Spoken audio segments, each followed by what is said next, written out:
BSP सदर मायावती ने आज एक बड़ा ऐलान करते हुए कहा है कि बीएसपी जिला पंचायत सदर का इंतखाब नहीं लड़ेगी। इसके पीछे की वजह भी मायावती ने बताया। उन्होंने कहा है कि पार्टी लीडरान से असेंबली इंतखाब की तैयारी करने को कहा गया है। इस दौरान उन्होंने बीजेपी पर जमकर हमला बोला। उन्होंने कहा कि बीजेपी समाजवादी पार्टी वाली गलतियों को दोहरा रही है, जिससे जमहूरियत की बुनियाद भी कमजोर हो रही है। मायावती ने असेंबली इंतखाब के लिए तैयार अपना नारा भी बताया।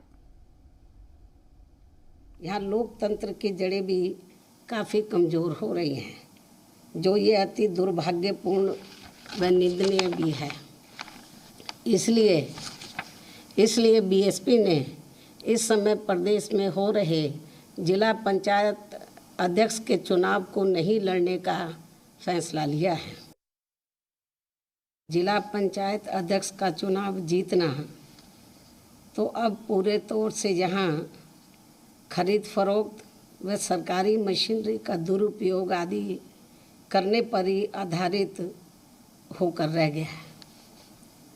इस मामले में अब बीजेपी भी वही तौर तरीके व शैली आदि अपना रही है जो पूर्व में समाजवादी पार्टी भी अपनी सरकार के दौरान अपनाती रही है। दुख की बात यह है कि अब वही गलती बीजेपी भी इस चुनाव में दोहरा रही है।